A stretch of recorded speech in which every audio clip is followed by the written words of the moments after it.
Welcome back to the LCS as we get prepared to dive straight into Champion Select for TSM versus Immortals. Score stands at 2-1. TSM back onto the blue side where they put up 2 winning drafts so far, Jet. Yeah, and we need to see where this deviates from the last time these teams were on these sides.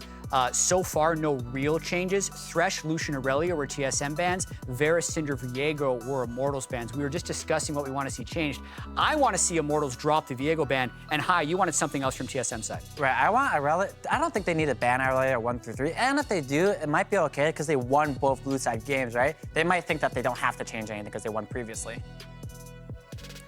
But see, I feel like if you don't ban this Ziggs in 1, 2, 3 for TSM, Immortals will take it. I think they should. In the first phase. I think, so the last time they were on this side, first pick Lee Sin came from TSM, and then on 1-2, Immortals picked Xin TF. I don't think they need to pick TF that early because it's not a pick that PoE has performed on in playoffs ever. Whoa, not even going to get a chance to pick. But also, TF is a pick that TSM is usually just terrified of. So there was a big reason that one of the reasons Immortals won last game was TF. So that's their pivot. Aurelia's open, they can ban that 4-5. TF's the ban they threw in. Right. So like I said earlier, that Ziggs did well later in the game, but he wasn't the reason why they won the early game. Right. So speaking from a player perspective, he's probably like, Ziggs is whatever in lane, guys. Just let him go again, no big deal. That's why they don't ban it here. It's what you'd call an ego check, quote unquote. Like, I don't think he won the game because of that pick. We just have to prevent the other things, which was the early game. All right, I want to see Xin Ziggs right here. Yeah, same. Like, I think the Xin was so important to how well they did previously. It just gives you so much agency on the map. I mean, he's one of the strongest junglers. Let's see. Thresh is gone. So they couldn't do Aphelios into Ziggs. I think Ziggs is one of the stronger laners bot, personally. I think it's really easy to get a lot of poke, damage, pressure. And if the enemy support leaves, you can destroy that tower super quickly. So I like the Zin's out Ziggs here, but I don't feel like they're gonna do it. Yeah, Ryze is the other one they've already done. So it depends how they're feeling. Like, they might want to run back Ryze and try and have him move around the map more, but yeah, I just, at the start of the day, I thought Ziggs was going to be key to this series, so I hope they pick it here. Maybe it's a scenario where they don't have great AD choices elsewhere. Like, for example, if they pick Ziggs here, right? They need to pick AD mid or top. With Lucian being banned, if TSM bans like 4 or 5 top laners are AD, it pigeonholes their damage all into AP, and that looks pretty bad. Yeah, and I also don't think, even though TSM did try playing Ziggs, I don't think Ziggs fits them as well as it fits Immortals. So there's not it's not like there's a rush on Ziggs.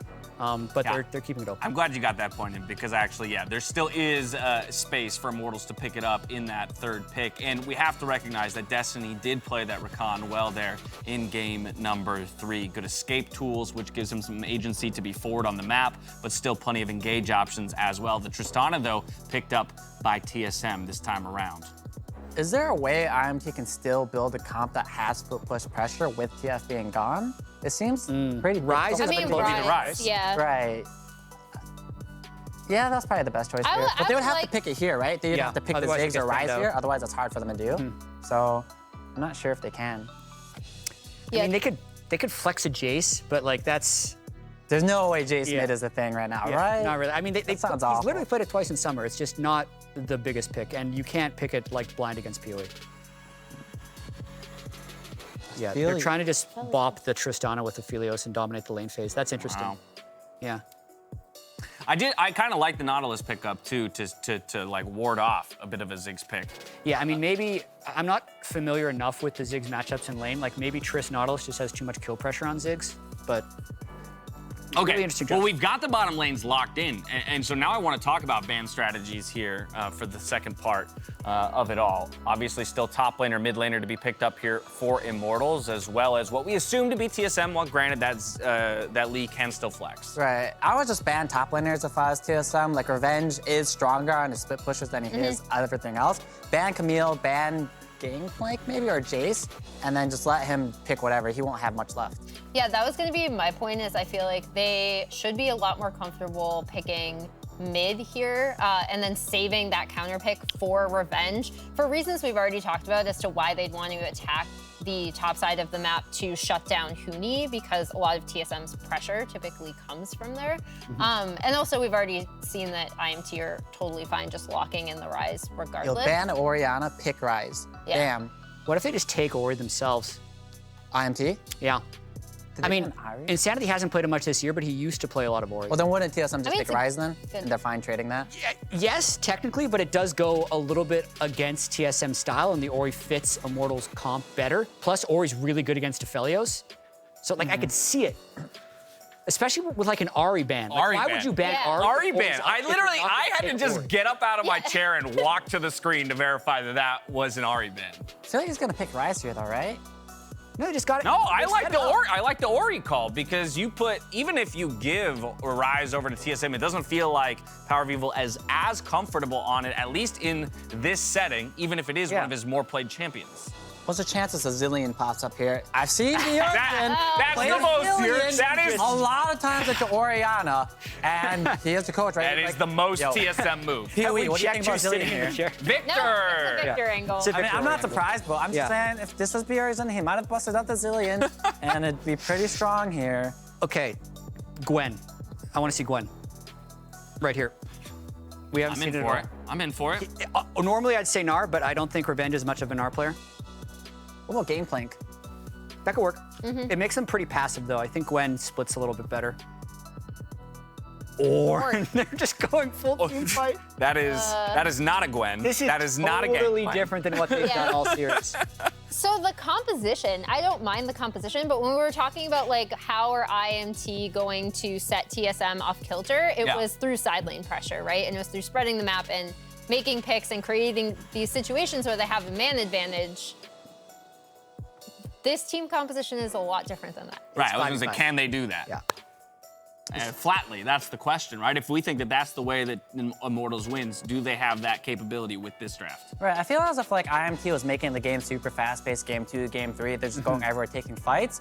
I don't really want to take fights early game as Ornn and Orianna, right? Same with Aphelios and Rakan. Like, yes, you can, but I don't really want to be fighting Renekton early game. It's just kind of weird. Yeah, I'm really curious to see how the early game plays out here because normally when you have a Renekton team, you're trying to play around stacked waves with Renekton. And what type of defense does Immortals want to play versus trying to just play lane dominant and force their own dives bottom lane? So both teams would have a different area of attack, and I want to see if both teams attack opposite sides or if one of them decides to defend and we get a big 3v3 turret defense. And then if both teams attack opposite sides, I would actually give the advantage to TSM, just because I think they know how to transfer that topside pressure into objectives a lot better. Well, at the very least, we have very different looks out of both of our teams as we return to TSM on blue and Immortals on red for game number 4. Immortals needs to put 2 up on the board to take the series. For TSM, it's just this one. Back out to Freak, Azael, and Mark for the call.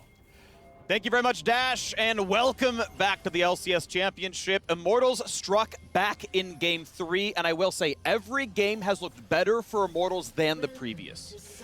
That is true, but this is also the biggest deviation from their game plan I think we've seen here. Whoa! Flash Anchor, they're going to get a root, they're going to get a bit more. Under the turret they go. Insanity's been ignited, and Insanity is down. First blood. I love that play from Sword Art. Man, you gotta flash that as Insanity, though. He sees the flash come through, sees the hook come through, does not react to it. Who was that play made against? We saw this exact play. It was the fastest first blood in the LCS. Yeah, I know what you're talking about. CLG was in the game. I forget which side of it they were. I wonder if it would have been hilarious if it was against Immortals, too. If they did the same play twice.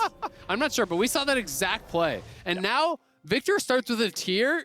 Oh, God. I love this out of TSM. This is so good. I love when you're like, hey, let's throw a curveball early on in the game. It's, you know, all plus sides for me. I mean, worst case, you trade flashes. Into this, you have a huge advantage for your Victor now. I mean, I think it's really smart. As you say, it's only a positive. If Insanity shows up there, if you've watched enough of their level 1s, they're going to do this kind of spread map situation. It's only Insanity. Worst case, you trade flash for flash, Nautilus versus that Orianna. And in this case, it goes even better. It does cost them 2 flashes, but getting a tier on Power of Evil at level 1 is so nice. Victor is already such an annoying wave clear champ. Let's see, he comes out of fog. I mean, he had time to sidestepped. Yeah, he had time to sidestep. He had lots of time to react. Like, he saw them, he moved forward again, and then the flash hook comes through. So, you know, that to me is much more misplay than outplay. But I love the call from TSM to go for that level 1 anyway. And even if it is just that trade of flashes, it's very beneficial for them. Yeah, because then, hey, even if it's flash for flash, like, you're probably fine as the Nautilus. And then, hey, guess what?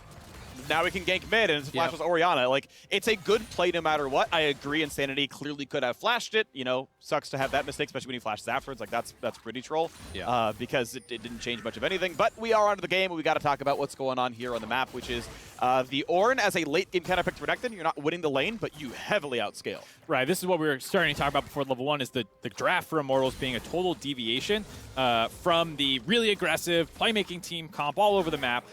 I think the draft for TSM got rid of a lot of their best options. Oh, Xerxes is here, so he's actually covering this. So they do have the read, and Spica doesn't have red buff, so I actually do think that this is winnable for Immortals. He's going to find the stun. He's going to find a lot of damage. Isn't enough to get the kill, though. He's kiting around with the phase rush, but the last auto finds the kill, and Xerxes cannot follow through for any more. Nice chase down by Power of Evil. The gravity field there making all the difference. The fact that he actually got stunned up by that, I'm not sure if he was trying to bait a little, knowing that Xerxes was behind him. But when you get stunned there's no ability to actually sidestep the Lee Sin Q, and ends up being a big punish. Huni getting a nice trade on this top side as well. And Immortals are going all towards late game, all towards 5v5. It is a big departure.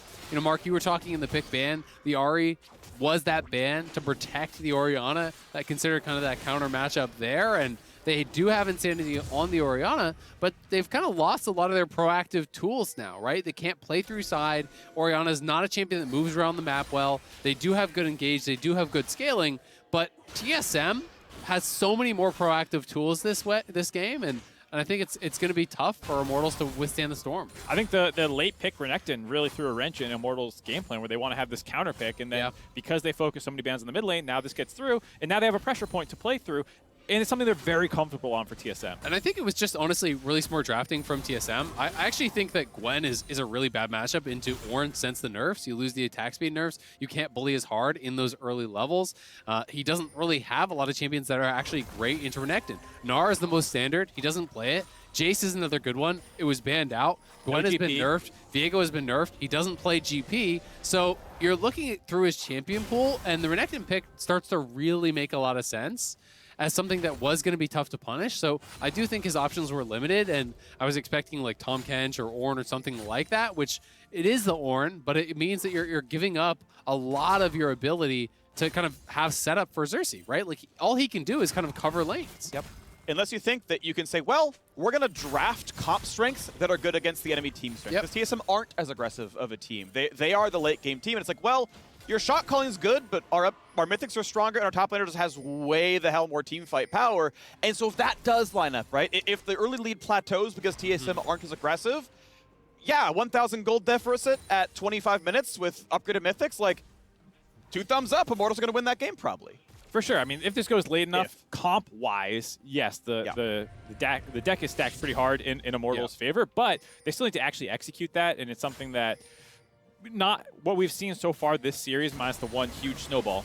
Nice attempt there onto Lost. They'll get a root, but not much more. A couple of shots across as there's about 6 CS to farm. We're going to see that Raze is, in fact, down farm. Destiny had roamed around a little bit to help with some jungle invades, but it is a bot lane lead right now to Lost. Pretty good recall, the double longsword plus boots off his initial. So there are more items than Raze's inventories. He did do a Doran start. And now as there's some top pressure, looking to maybe punish Huni pre-ult, but this seems unlikely. He's going to dive in. Knocked up, not 6. Now 6. Now has the ability to get the health. Flashes the ulti to stay alive. Good little force there, though. Xerxes not able to connect with the W, so not able to dash in and follow it up, but at the very least, they do get the wave far enough forward. This is going to bounce, but Spica looking for a counterplay on this bottom side. Destiny has been softened up. They have Sword Art here. They know now. Try to set this up, and Power Evil's coming as well. They saw the Lee Sin Q, though. Wow. They're aggressively playing for the wave, and TSM can't push them off of it. Spica tried to get the Q out of the turret, but now top laner's fighting. Keep in mind, ulti advantage for Huni. Gets the empowered Q to completely win that health trade. Doesn't have vision, though, so he's just scared to continue chasing down. Also with the flash, you know, most you can hope for there is forcing the flash out of Ornn, and you're risking your life to do it while your team is taking a dragon on the bot side. So here, I understand Huni, you know, just trying to get a little bit of pressure back in the lane. Oh, but now he's caught in a bit of a spot. Not going to get any more follow-through. Needs the W to land to get the jump over. Ultimately not going to matter. Had a ward, so I guess he could have, but yeah, you don't want to follow level 6 Renekton with full Fury bar without your top laner, so out that goes. Round 2 to bot side. Yeah, it's a Gromp steal. You saw Xin Zhao. Cool. Track the camps. Know what's up. Great. Take the side of the map out. We'll see if Revenge can actually reset this wave fast enough. They are trading on the other side. It is a buff loss for Power of Evil. normally you would talk about that as a bigger deal, but honestly, with the level 1 tier start, it doesn't really matter. Mana, I think, is going to be much less of an issue for Victor. But, with this specific champion, that is something that people often do talk about, being able to actually, limit him on his early bases, to limit the mana, to try to punish this champion in the early stages. And all of that is going to be kind of circumvented by Power of Evil. Once he farms enough to get the E upgrade, his wave clear is going to be relentless, but I do think compositionally, Immortals have a fantastic 5v5, so much of it is going to be about the setup, and we'll see if that's going to be like a third Dragon contest kind of thing, give over the early gold, give over the early objectives, and then just try to 5v5 later. Both teams navigated that split map pretty well. Immortals walking away with that blue buff steal and some pressure on the Huni. TSM grabbing the Dragon. Now both teams are refocusing back onto Rift Herald now that they're out of that split map. Yeah, good jump away though by Sword Art. Has his own flash, so he's not going to be in a lot of danger. Once back in, oh, be careful. Here comes the team fight.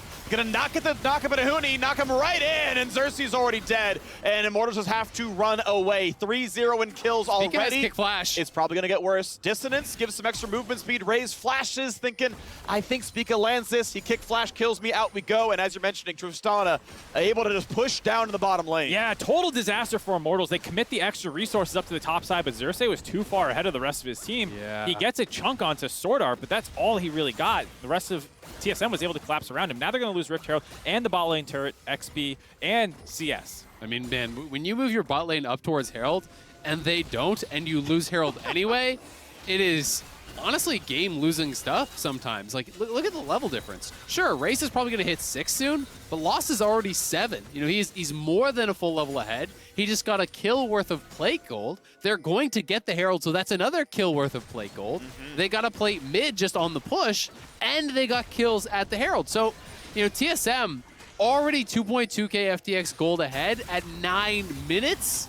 This is looking, much more like game number 1 where TSM just ran him over. Yeah, I think it's looking pretty rough here for Immortals, especially given that they were the later game team comp to force that play so hard. TSM absolutely punished them for it. And, we said, like, oh, if they can stabilize around 1,000 gold, well, this is going to keep ballooning up now. I mean, it's not like there's a clear spot to snowball exactly for TSM. They have the Rift Hill. We'll see where they want to use it. I think they want to keep going down bot lane because once a Tristana gets really far ahead like this, she can kind of become that demolitionist turret destroyer. Yeah, I think you have options, right? You either go to the Tristana, try to unlock her to move around the map, or you just try to play through Huni. He's already kind of winning that naturally. You try to unlock the Renekton. Less about that 1v1 and more because it gives you access to the top side of the map. Revenge, he's looking like he's going to die. Going to find himself a knock-up, going to charge away. Huni needs the wave to keep it going. Is he going to find it? No flash for a while, and that means no way back out. The dash was still on cooldown, just got it back a second ago. So Revenge is able to stay alive, but has to burn the ult just for the luxury of not instantly dying. Yeah, and Huni has his own ult. They are going to go to bot side, try to just drop Herald here. Already 2 plates down, so this tower is just going to die. Cersei does show up, but with explosive charge on, it's a dead turret. Power of Evil can head back towards mid lane. We'll see if Insanity can do anything about that. All right, well, we move on, and we see the gold lead keep growing. FTX gold advantage, 3.2 thousand. First Drake in here as well. An absolute stomp in the early game. Oh, man, and it gets worse because now Revenge had to base with no TP because he knew there was the potential of a dive. He already used his ult. He was whittled low. Huni had ultimate available and already a significant gold lead. So multiple plates also going to drop here. I mean, this gold lead is already out of control. It's going to be closing in on 4,000. It's just ridiculous this early on. And they have such a strong composition for snowballing the game as well. I mean, people online joke about Coach Bjergsen and all this stuff in some of his drafts. I mean, if you were going to flame him for some of the other drafts I've seen people do online, you got to praise him for this one because this is such domination with the forcing Immortals into such a passive game plan compared to what we'd seen so far. But I think it's just really smart how they are playing with the comp, right? Yeah. To me, it's about more than the draft. It's about the aggressive level 1. It's about aggressive moves here.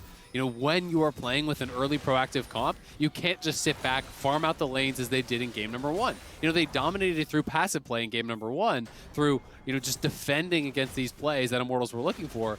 The shoe is on the other foot now. They're the ones that have to be aggressive when you're playing Lee Sin, Renekton, Nautilus, these sorts of champs, and they're executing very, very well. I like the swap up to the top side as well. Lost, like we said, the furthest member ahead in the game. You saw when we had that gold graph up there. They were the furthest ahead, so use them to take out these turrets. Victor ult in for some decent damage, but Insanity is able to run his way out. Speaker cannot land the Q, no kick flash to follow, so not going to have anything on the mid laner anymore. Still impressed by TSM. They don't usually get their gold lead through kills. It is through really smart early to mid-game macro. It's almost always on these turrets, off of farm leads, off of outplaying individually, and they're doing it here again. Yeah, and I mean, I think that they're doing a really good job just taking stuff away. You know, there's the pressure mid lane. You know, you push back the Orianna, you invade, you take away camps. Huni's up here as well. Not going to find the knock, but a Sword Art able to flash to safety as Anchor Toss gets him down to the wall. Blast knows he's going to be completely safe with Destiny's cooldowns down, so they just trade the farm. And Spica has the time to solo the second dragon of the game. In position for a sub 30-minute Ocean Soul. Yeah, nice attempt there, right, by Immortals. TSM moving down to get this dragon stacking going, and I think they saw that opportunity to make a play on the flip side of the map. They get the flash, but TSM's happy with that, you know? You force a flash on our support, we get dragon, and like you said, on pace for a very fast soul point. Yeah, 25. And I mean, Huni took away 2 camps in the enemy jungle. They have so much vision over in this quadrant. Like, it's only TSM wards there, right? So with those wards, you're going to feel very safe as the Renekton pushing forward. I think they will be happy to see that it's Infernal Soul as well. Looking for a pick here on Lost would be a way to get a little bit of something back, but he's afraid, and so he's like, okay, if they're not bottom side, they could be top side. Which one do I want to guess? All right, well, we put the ward on bottom side, we hug the bottom side of the lane, and just plays over. Like, he knows they could be trying this. He's playing as far away as he can. yeah, it's smart. And without Destiny having his ult, I just don't think it can happen. It's too easy to react to him just stepping out and using the W. His team is roaming up, and they are going to be spotted now, but, I mean, TSM is already here to cover, so he should be fine. They don't know Speak is here, but it is going to be a 3-on-3 teleport in as well. Flash dodges Wind become lightning. Horn sounds lost, not going to be hit, but they're going for more. There you go, Shockwave going to land, and 1 kill on the board for Immortals. Well, I can't say I expected all 5 there, so with the full commitment, Lost does go down, they get the flash, but again, Huni going to be pushing on the other side. They traded the TP for that, so now they do have TP advantage here on Huni in that side lane. It's a good kill from Immortals, though, and honestly, I don't mind overloading one side of the map. When you're this far down, you have to take big swings. You have to go for risky plays, and at least a pick like that is something. Sidestep not going to be quite enough. Easy shutdown. This cost way fewer resources. TSM get kills effortlessly. It's a lot easier when you have the whole top side of the map lit up and there's nothing for Immortals. They're hoping there for Raze that you can get the push on the minion wave and that the rest of TSM is reset after that 1 kill they found on Lost. Not the case. Sword Art and PoE make the roam up there. That's going to take out the top lane outer turret now for them. 2-1 in turrets, 2-0 in dragons. Gold lead now. 5,000 every time we check in. It's better and better for TSM. Looks like the chance of reverse sweep is quickly plummeting. TSM crushing game 4. Absolutely. Power of Evil, tier is fully stacked. He probably has Mythic Gold on this base as well. Yep. Yeah, Mythic Gold plus the large rod. And Lost is sieging here mid. This tower is going to be getting really low. There's he trying to defend, and I mean, he had a great game on the Xin last time, but that was playing from such an advantage. When you're playing, you know, at parity or even down on gold, it's much more difficult to make the aggressive moves that you have to on the Xin's out. And, I mean, TSM's comp still has a ton of damage built into it. You know, if you try and go in from a little bit behind, I mean, he is on just Gore Drinker right now. It's not the weakest spot to be in, but it's very easy for them to blow him up if he's in range and his ult isn't stopping PoE's burst damage and Huni on top of him. Gotta be really careful when he goes in. Yep. Defensive TP for Insanity.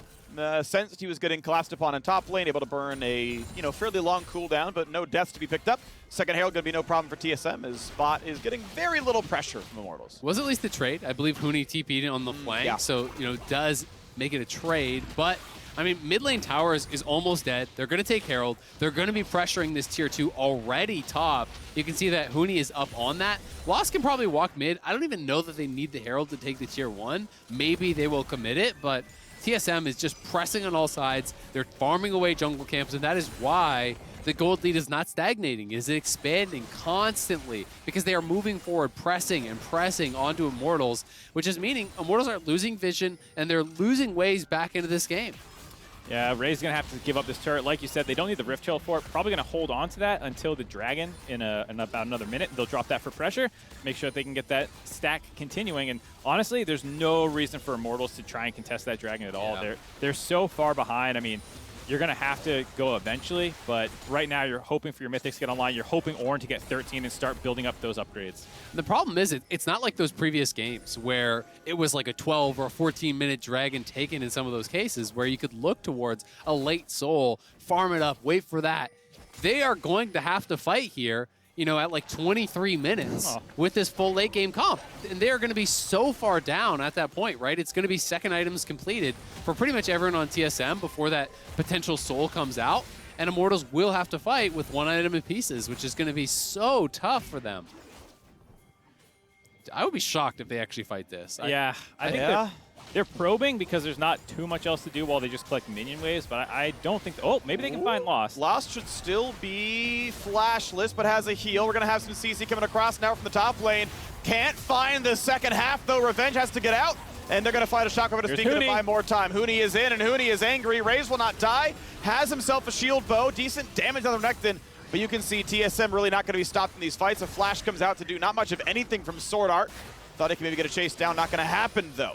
You can see the teams scrap back and forth, but neither team dies. TSM retains map control, and TSM will get their third dragon. Wrong buffering of spells there from Sword. It looked like Q flash instead of flash Q. Does not connect, but at the very least, they win the scrap. There's no kills. They get the dragon, as you said. They're at soul point. 6.4K FTX gold advantage this early on is insane. And the items are going to continue coming through. Sterix done there for Huni already. Spica likely to have his Sterix as well. Power of Evil is for sure going to have his Seraphs completed. PD, all the pieces are there. So it just gets more and more difficult here for Immortals, and it's going to take pretty much an insane engage from Destiny plus Insanity, and that's almost the only way I can see you winning a 5v5 at this point, is with that perfect engage, the Shockwave to follow it up, Infernum ult, things like that. It's got to be dream scenario. Yeah, because the other thing you're hoping for Immortals potentially is, hey, TSM engages onto us and they flub it and we can use our counter engage, which is quite decent with Aphelios and Orianna. But, you know, if you're at Dragon Soul, TSM's not going to come to you. You have to be the ones actually initiating. That attempt was not that bad, given that they're 6,000 gold down. They maybe found some opportunities there, but Sword Art had a good ult to knock up the Rakan mid-dash in and stop them from getting onto PoE. And then they're super far ahead. Huni on the flank actually drew the exhaust out, and they were able to kite him out. But still, you saw how hard Immortals has to work to even try to find a kill with how much of a lead TSM has built. I think the one thing you can maybe latch onto, if I'm on Immortals right now, I'm saying we force Power of Evil's Flash, we have Flash and ulti going to be available for this Dragon on Destiny, and you just go for the hard engage on Power of Evil, you try to instantly kill him, that's probably your shot. But Tier 2 going to go down. They've lost full control of this top side. They lose that tower as well. And you know, bad is just going to worse as Immortals are unable to really contest anything that TSM are doing right now. 7,000. It's getting larger. Still going up and up and up. Not a single turret has died. Not a single dragon's been taken. Not a herald for Immortals. They got a single kill as the three of them combined to knock down Tristana once. I guess the five of them technically. Just Raze didn't ever touch the guy. Teamwork and friendship. Yeah, and it earned them 450 gold. That is the only objective of any significance that Immortals have gained so far in this one, as TSM have been walking over them as they look to keep the push going. Obviously looking for their Sunday matchup against Cloud9 if they can close this one out. And that's the classic, right? That is the LCS classic matchup here. We've had so many times over the years. TSM and Cloud9 would be for the final spot at Worlds, would be to stay alive here to chase that LCS title. It would be a really exciting one as TSM had such a good regular season. We're definitely not expected to be here in the lower bracket this early. Yep. TL knocking them down, looking so much stronger in playoffs than they did in the regular season. And you know, there was a lot of questions I had after that, you know, coming back. TSM with some adjustments in draft, you know, had they played blue side from the start and not gone for the red side, would that series have looked different? And I'm sure TSM has those questions as well and wants to be able to try to earn themselves a rematch against TL. And that lower bracket that they find themselves in, it is a lot of different players. You know, it's only Spica staying off from that 2020 roster, which did make an insane lower bracket run to win that finals. But the staff is actually largely the same. I mean, Bjergsen was on that team. He's become the coach. Parth has been there. A lot of the people were there for that lower bracket run and can hopefully take the steps necessary to get their team in a position to, you know, win best of 5 after best of 5. Poised to do it, obviously, right now. as they, continue to take lessons from all the matches they've played, as teams spend weeks to scout them and try to pick them apart. What does TSM learn from these? What can they gain afterwards? And well, they've certainly learned from the mistakes here as they've turned it around in Game 4. The level 1 is obviously pretty good, but even the rest of their plays, it's not just, well, PoE had tiers, so of course we won. Everything else is what matters here as well. So TV comes across, looking now to maybe send in the Death Knell. Ult in for Huni. He wants the Rage as teleports come across from the rest as well. Revenge not going to find much from the wall slam. Flash stun onto the Orianna. Insanity getting a bit low. Not going to find the knockups again as Spica chases down for 1 kill. Xerxes getting quite low. He's going to drop double kill now for the TSM All-Pro jungler. Revenge going to get a knockup and 0 health bar left. A 3-0 team fight yet again. TSM winning everywhere. Immortals is so desperate to try and find some gold. They push down the top lane, grab their first outer turret, but it leaves them exposed to the TP flank. And the pressure that TSM put onto Immortals made it so Revenge misses his stun, has to use that to get out of the gravity field, then misses the potential knockup, makes it an easy 3-for-0 and Baron on the tail end of it. The deep ward meant so much there. Huni having the TP flank off of that lane ward. They're gonna get the Baron. 10.2k FTX gold advantage here. They are so far ahead. This one feels like it's all but wrapped up. Huni on the flank. The TP was critical, and he just sees the opportunity to go in onto Insanity. Flash, empowered stun there. Xerxes playing bodyguard as best as he can, trying to keep Spica away. Revenge just missed the ult. That was, a little shameful. It sucks for your last game of the year, but no one CC'd him. It might have changed some of that fight around because a lot of damage. It buys time for Orianna to deal damage, but here we go. Mountain Soul, TSM just gonna start walking over this one. Lost is being given the last hit on the Dragons to get extra experience, a little bit of extra gold. Knocking down mid lane tier 2 pretty soon with this Baron buff. The Rebel Baron power play, yeah, they, lost a turret at the end of it after they picked it up, or they lost some minion waves, but now it's time to end the game during this buff. The siege is going to be really, really strong. Revenge walking up on a Huni. Decent damage traded back and forth, anchored in by Sword Art. He's going to be fine. Damage now onto the support. Stopwatch makes it okay. Mid lane under fire. Lost not going to be joining the team. Lost is here to knock down the enemy base. Demolition is the goal, as now the turrets are dropping the inhibitors under fire in the mid lane. TSM not playing with their food, staying focused on the objectives. They engage on the Sword Art.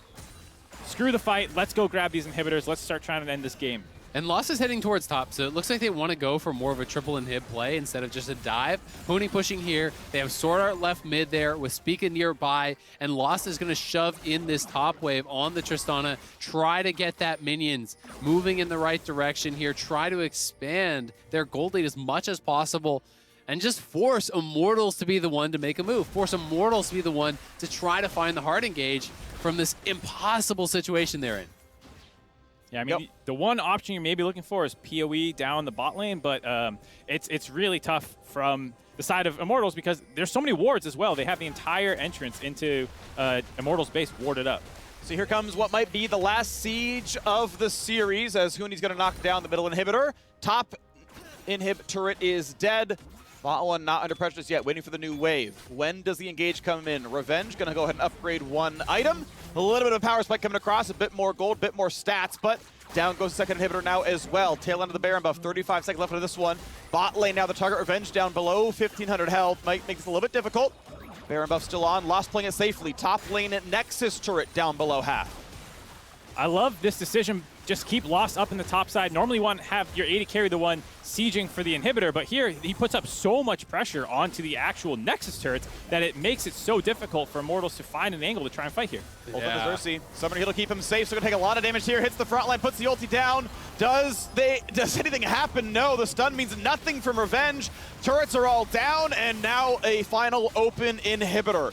Nexus turret's under fire from the wave as well. Final inhibitor dies. Yeah, TSM playing it slowly, methodically. They're trying to go in there for that shockwave combo, but they can't do it. And it's going to be a Q onto a minion. It couldn't be an engage for Destiny. Here comes Huni. He wants in. Can't get the kill just yet, but Xerxes dropped low. Kick to the fountain. Shockwave buys some time. Will there be a single kill? There will not. The Nexus turrets all fall. The Nexus itself is open 7-1 in kills. and they can just try to frontline, but Immortals will drop TSM, the expected winners, the #1 seed, picking up kill after kill, now a triple kill for Lost to put it into good measure, and a 3-1 scoreline. TSM knock out Immortals. Such a clean final game here from TSM. It was getting more and more competitive throughout the series. Game 2 was close. Game 3 was Immortals' win. But TSM closed the door here in game number 4, somewhat pigeonholing Immortals into this late game style. And we heard Pearson talking about Immortals being this early game team and forcing them kind of off comfort here, limiting their choices in draft. They didn't have a good aggressive answer to the Renekton. TSM had proactive plays, got the level 1 first blood, snowballed the game, and remained in control start to finish here. Nearly a perfect game. A single turret, which they got and lost their lives in Baron for it, and a single kill as well. And that's all Immortals got this entire game. Absolutely crushing by TSM, bouncing back after game 3. And yep, for Immortals, end of the line, season over. And, you know, Gahodo talked about in the interview trying, you know, just play aggressive, play loose, and play free. But you can see it still matters a lot to these guys.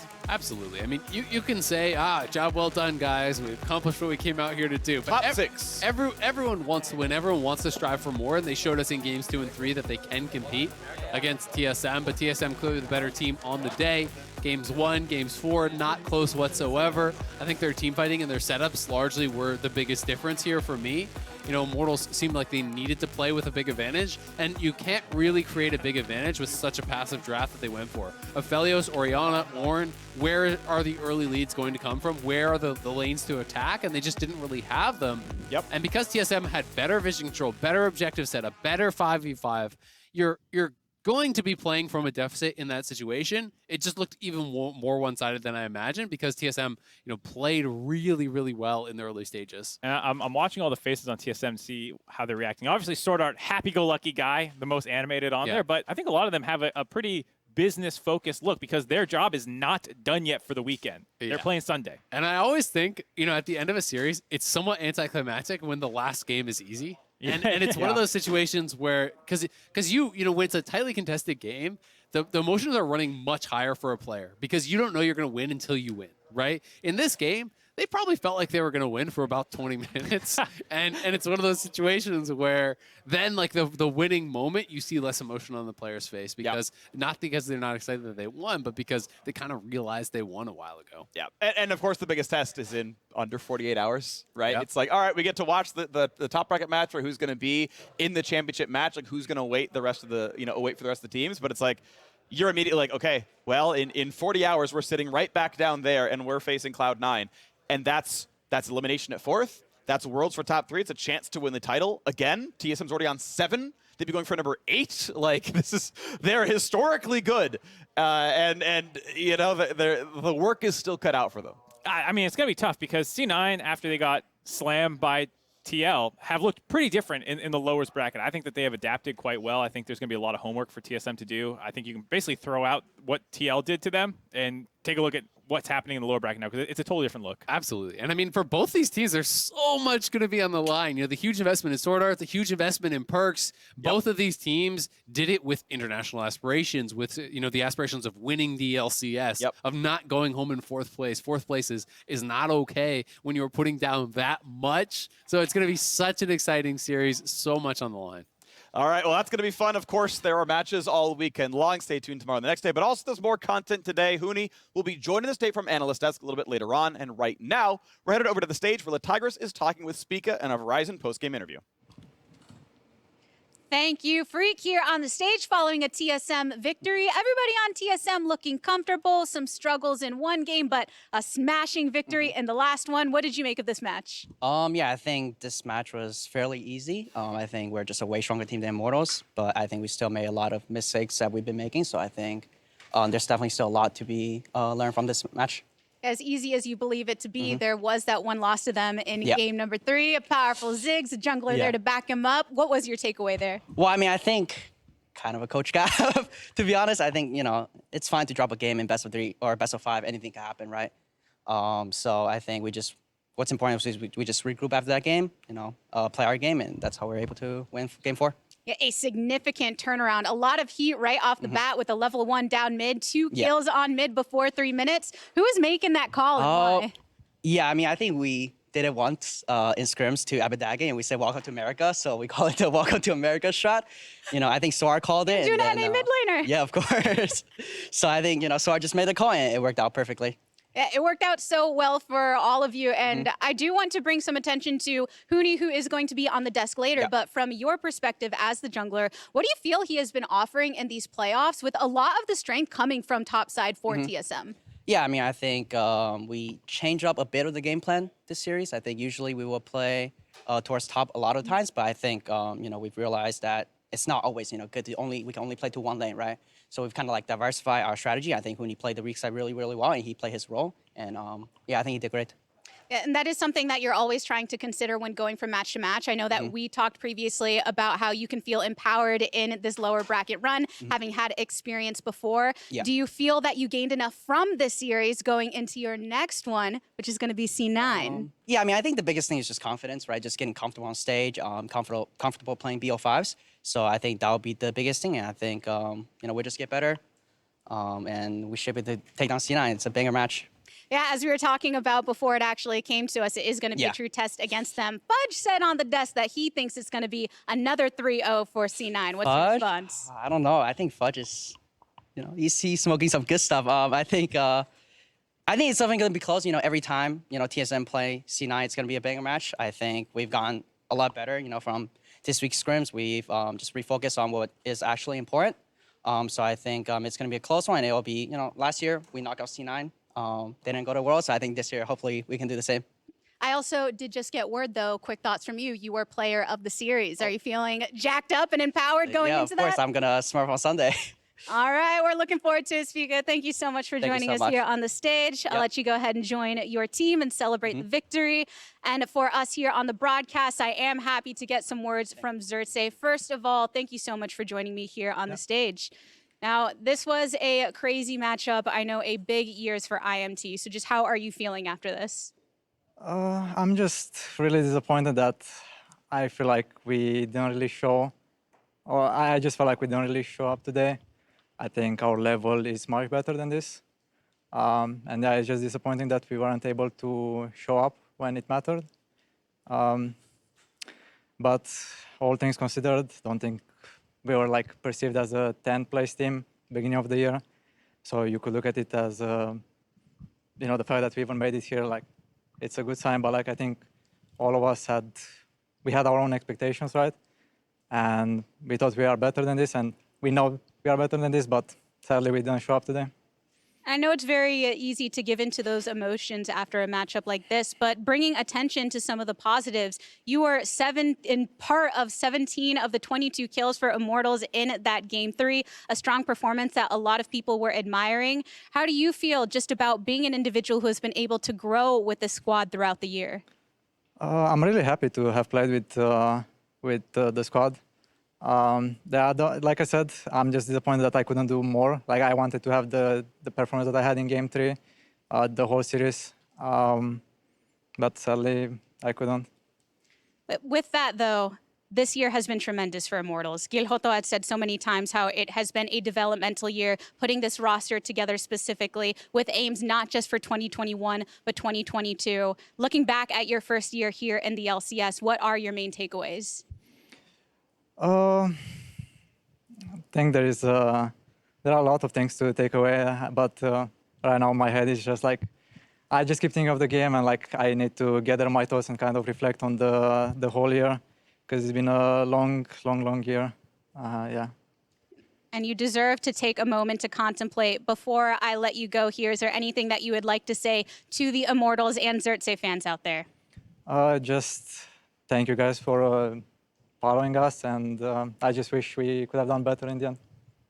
Well, thank you again for joining me here on the stage, and just congratulations on making it here to playoffs and making it through with the rest of your squad. Thank you. We do have more LCS coverage to come, everybody. We are going to a break, but on the other side, TSM Huni will be joining the State Farm analyst desk to break it all down. We'll see you there.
All night, yeah. All night, yeah. All night, yeah. All night, yeah. Tell me what you wanna hear. Tell me what you wanna do. All night, yeah. Tell me where you wanna go. Tell me how you wanna roll. All night, yeah. How about the backseat? How about the front seat? All night, yeah. I don't no apology. I don't want no apology. All night, yeah. All night, yeah. All night, yeah.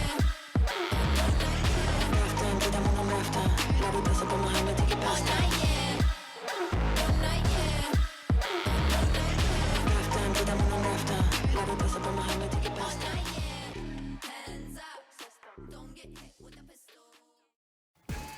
Welcome back to the LCS and the State Farm Analyst Desk, where we are joined by Huni after a 3-1 victory over Immortals to move yourselves on to a match against Cloud9 on Sunday. We'll talk more about that match because it's a very exciting one that we have ahead of us.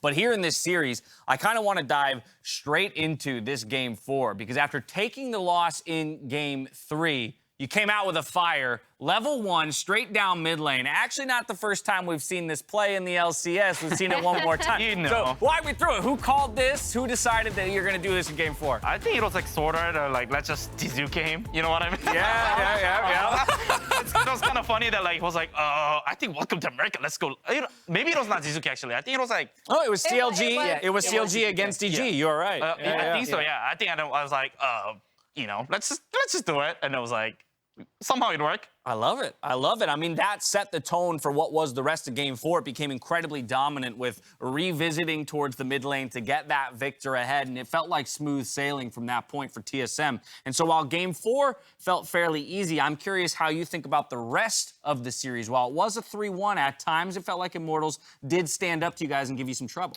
Yeah, I mean, definitely, I think after Game 2, like, I was expecting, I might go home. Like, this series might go home fast, you know? Like, it might be just 3-0, like, you know, and we kind of got punished at Game 3 because I think we didn't really play, like, optimally, like, for ourselves, that we made a lot of mistake for ourselves that we got punished on, and also they play Kamal TF, which is, like, not easy. Like, they force a lot after level 6. We kind of have to force to fight, like, after a certain point, and that was not easy for us because they had a good calm as well. So I think we definitely got punished as a draft, and how we based on play early game we make mistake. I think definitely was a really hard to play after. With Game 4 specifically, did you expect them to go for a scaling kind of like team fight style after they had done so well, making the early game volatile? Like, were you expecting that draft out of IMT? I think we actually had that's why I think really good job in the like 1-2-3 ban. We banned like Lucian, TF, like those kind of things. So like we actually block a lot of like their kind of win con, I would say. And that was pretty big deal that for them, like they're kind of making mistake a lot when they're playing like scaling, especially they're playing Oran players. But they were contesting a lot of like early game also like, so I don't know why, like Zinza was just ganking top and then we were taking kind of advantage on bottom. And I think that was a pretty big moment as well. Like, and then we just won Herald fight when it's like 4v5. So it was, I think, really, really big. Yeah, the Herald just broke the game open for me. Like, that's when we were on the desk. We're like, yeah, it's probably over, but then you guys still played clean through the rest of the game to close it out. Overall, what has been kind of your feeling around TSM's trajectory here in the postseason? Because no secret, you were the first seed in the regular season, so I think many were surprised when TL was able to overcome you in the upper bracket and push you down here. How did you as a player and the rest of the team kind of respond to taking that loss and reframing towards a victory here?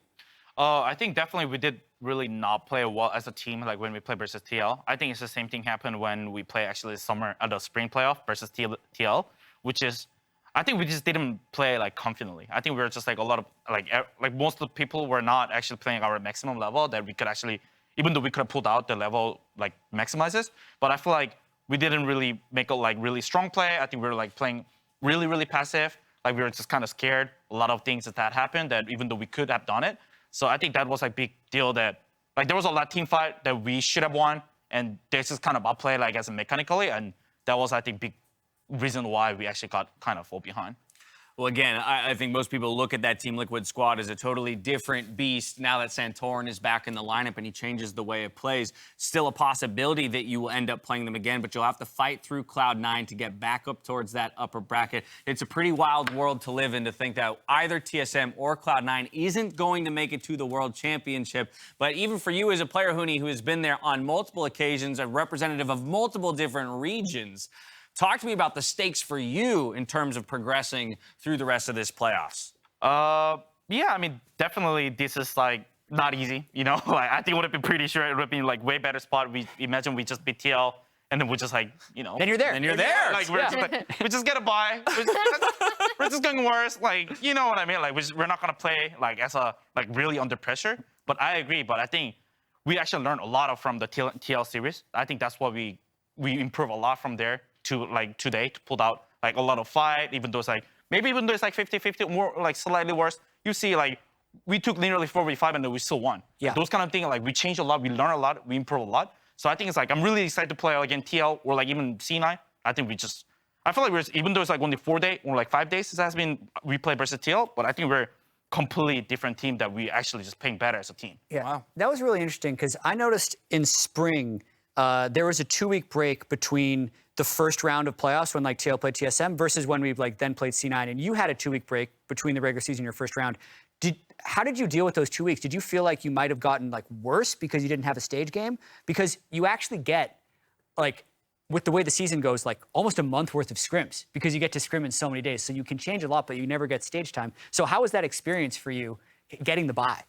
I think that's a really good point that we haven't got a stage game for like 1 week. I think that's kind of big deal as well. Like that we didn't really get experiences a lot. I think also like our just mindset is like, oh, I guess we have a bye and just chilling until 2 weeks. Just we were just waiting for it and we're kind of boring. And also I think there was not a lot of. I think that if we just keep practicing 2 weeks straight up was not really like helpful. Like I'd rather just play actual every single week that we can actually maintain our skills. I think that level is really important as well. Yeah. But I think that's gonna be honestly, I think depends on the team. But I think for TSM was not. I wouldn't say our team was like actually like positive thing that we didn't play like 2 weeks. And then just kind of as a viewer, I'm curious, and it's okay if you don't want to mention this. You know, to get to Worlds, you have to beat C9, but you also know you had to beat Immortals. So like when you were practicing this week, were you like banning to try and set up for the C9 game and just hoping you wouldn't trip up on Immortals, or were you fully focused on Immortals game and like now you're focusing on C9? I don't think we generally actually should be just like sniping to win the IMT. I don't think I think our optimal goal was like just beating IMT and C9. So we're just kind of doing like, I think we're just doing like just generally thing. I think like we're just playing for ourselves and like, you know, I think the ban or like pick, I think just, you know, just practice what we want. Okay. And I think that's more, it was more like that. I don't think it was like really aiming for only IMT or C9. We're just kind of doing like optimal and just general thing. Cool. That's more makes sense. Awesome. Well, we're going to get some more thoughts from you on the overall postseason picture in just a moment. But throughout the split, we've been tracking pro player feats of speed with the Samsung SSD Fast 5. Now, in the playoffs, we've got another test for you, Huni. It's your turn at killing jungle creeps as fast as you possibly can in the Samsung Fast Clear Fantasy. So, we've had a couple other pro players try their hand at it. Santorin and Jensen, teammates there atop the table. Perks took a try at it on Rise, and then, of course, a number of the rest of us did as well. Here's a quick reminder of the rules. You can pick any champion at level 18, full items, full runes, so maxed in all capacities in that sense. You have to clear both Scuttle Crabs and 6 of the unique camps on one side of the map.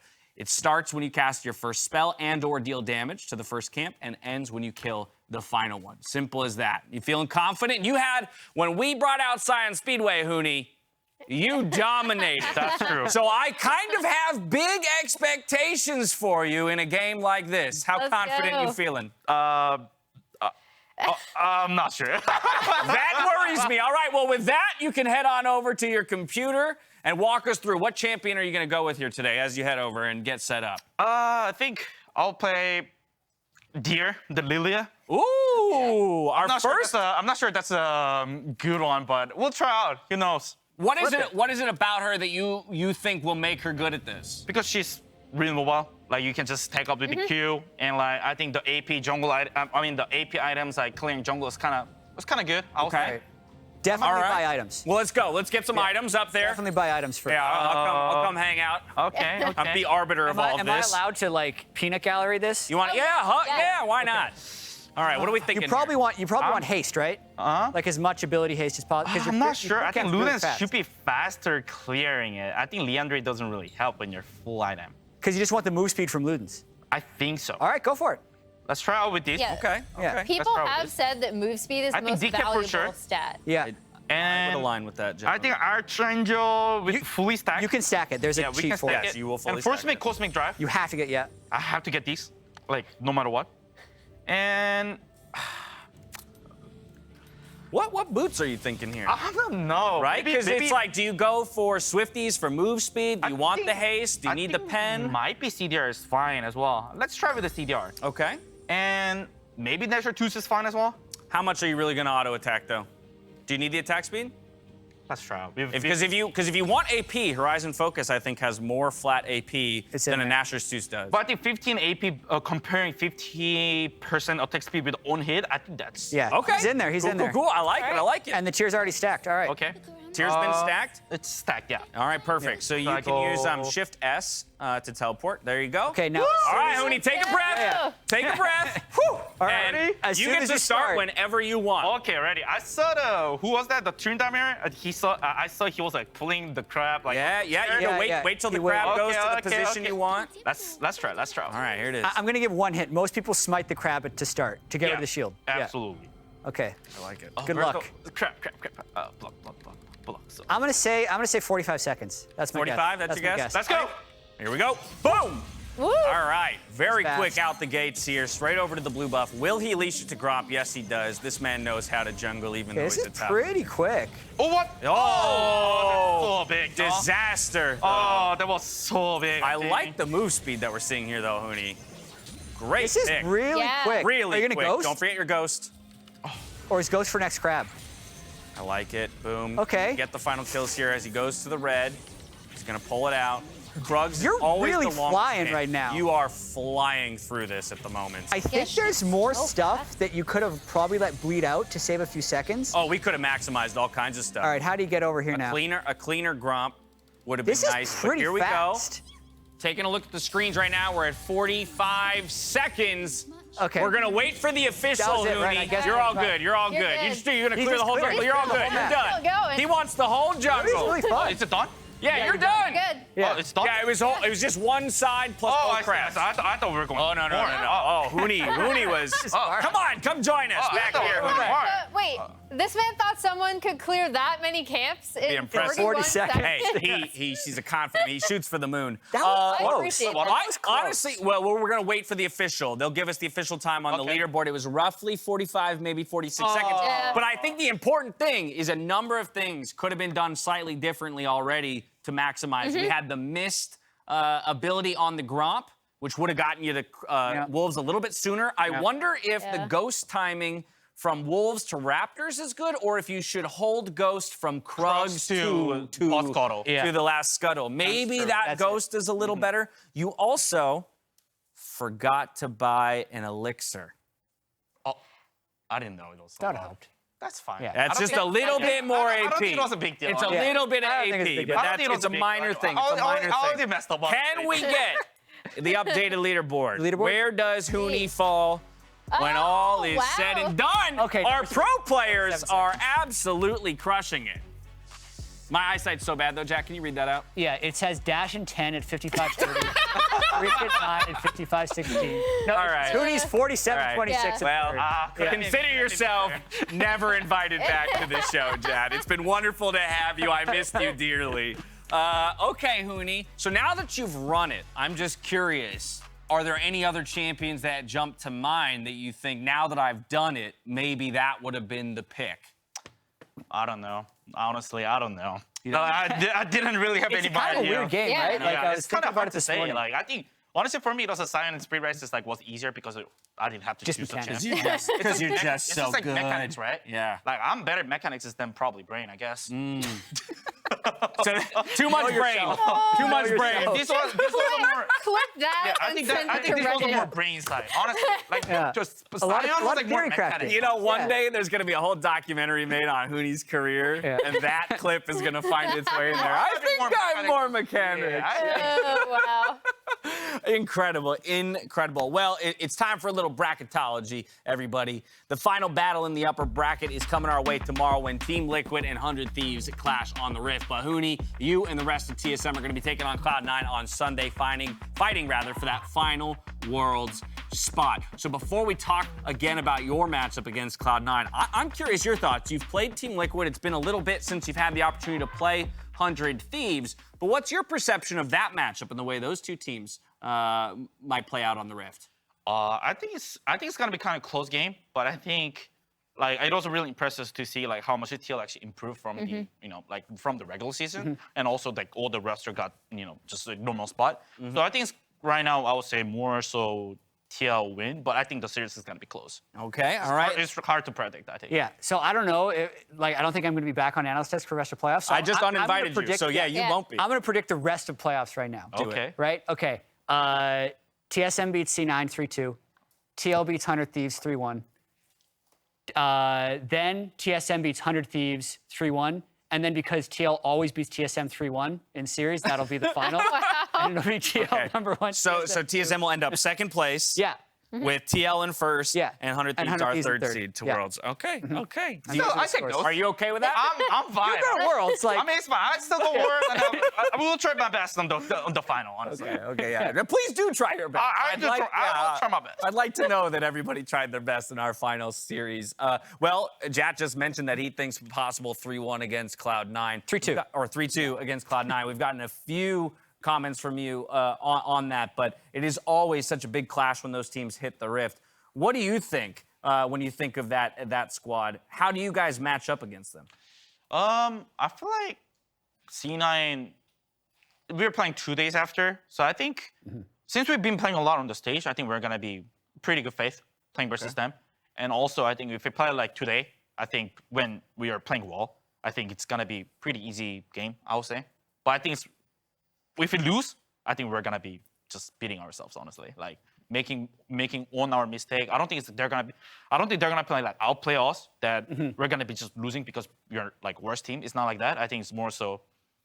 Even though we can play better, like maybe like we make some mistake, then we get fall behind. Those kind of things gonna be like big deal, I would say.